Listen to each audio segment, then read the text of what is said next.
welcome to the second episode of Spinning the State. I'm your host, Taylor Smith, and as an off-campus student, I know just how hard finding an apartment can be. Like most of you, I've battled unresponsive management companies and overpriced rent. And the truth is, the facts aren't stacked in our favor. Boston is one of the 5 highest rental markets in the United States.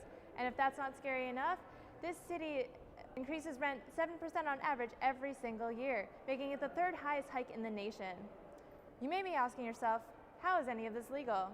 Which is why we brought you back to the State House. But first, let's check in with Spinning the State reporter Logan Leavitt as he visits Boston neighborhoods to find the worst landlords, or as we like to call them, slumlords.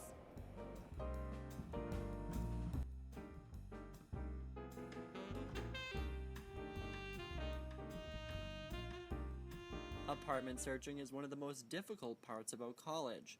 For Danielle Buchanan, she knew exactly what she was looking for in an apartment. We were looking for 3 bedrooms, which is what we found.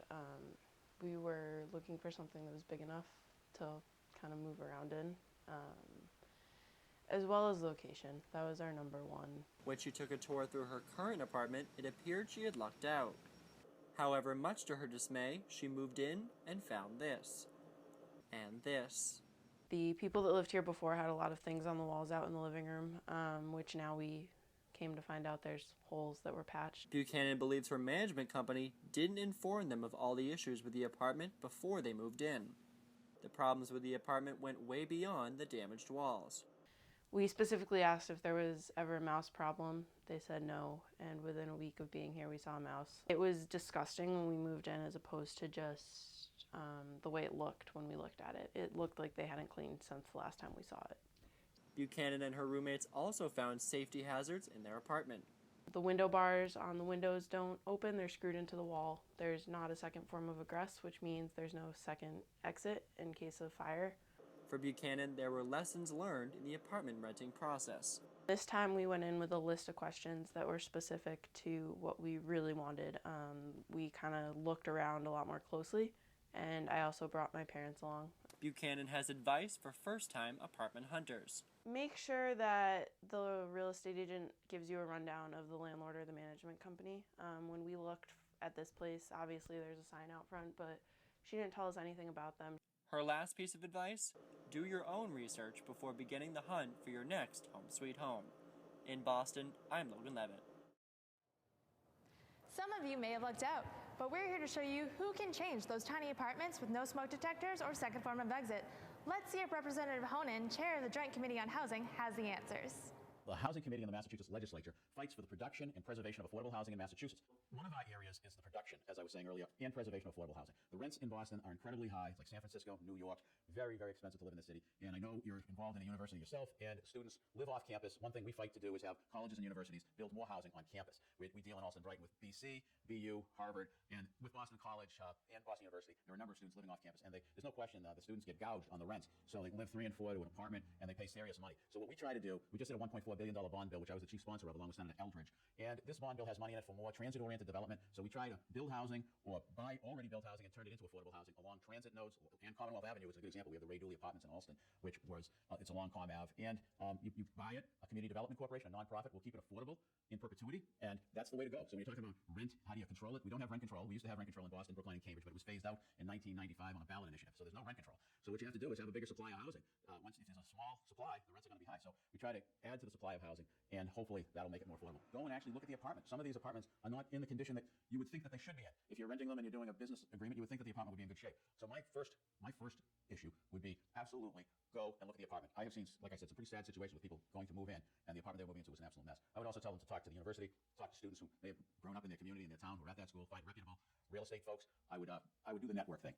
Housing is integrated with transportation, the environment, employment. It's an economic stimulus type thing. If you don't have affordable housing, you're not going to have a robust, booming economy. So we know that when we're working on housing issues. So we are doing our best to put funds in play to build and preserve affordable housing in Massachusetts, because we know you can't have a thriving economy without affordable housing, and we can't keep the brain power that our universities are churning out if you don't provide affordable housing.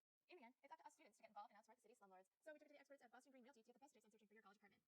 So now we're at Boston Green Realty here with the principal owner and broker, Leavitt. Leland, thank you for being with us today. Thank you for having me. Appreciate it. So I guess our first question for you would be, as principal broker of Boston Green Realty, what is it that you do with college students? Do you do a lot of business with college students, or do they?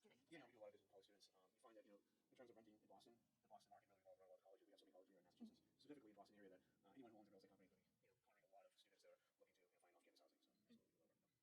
market yourself towards them, or do you find that they're literally just kind of running at your door? Both. I mean, there's a lot of real estate companies out there, so you have to go through and be forward and try to capture some of those students that are looking for housing. But at the same time, they're looking for us just as well. So, but yeah, we do a lot of business with college students looking to get off campus and get a taste of the real world.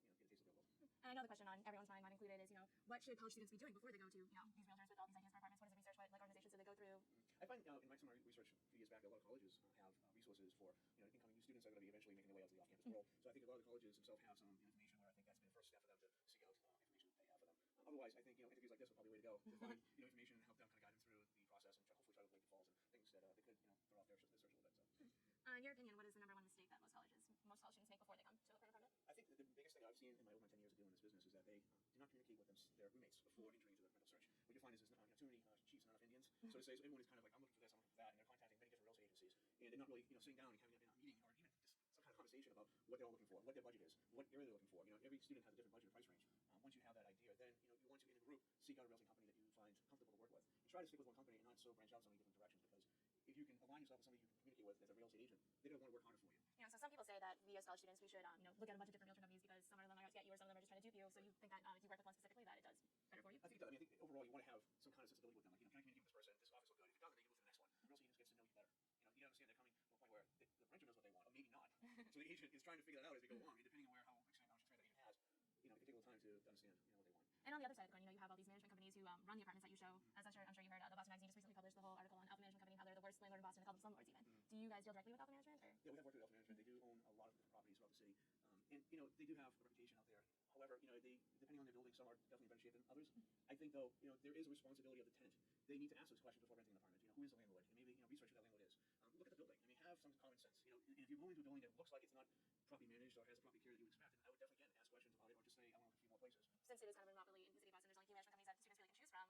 Why is that one of the reasons that you think that rent increases so much every year? And if so, what do you think that students can do to kind of deter that or avoid that? It's going to happen. I find that if you're dealing with more of a local landlord who is just kind of doing their own business, their own building, not so much a management company, a personal landlord may not raise the rent as much. So a guy that might own one or two buildings and he just looking for tenants and not going to have issues, whatever. They might keep the price the same, but a management company's goal is to keep their properties at a market rate. And taxes go up, water goes up, fuel economy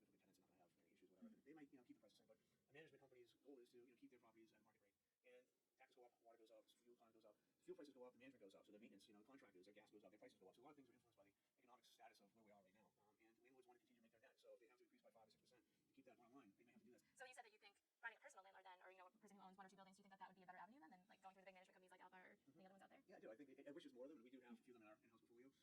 But yeah, they're what you do find people to stay, so their turnover is not as much as a management company. So if you can get one, then great, stick with them and think with them until you're done with school.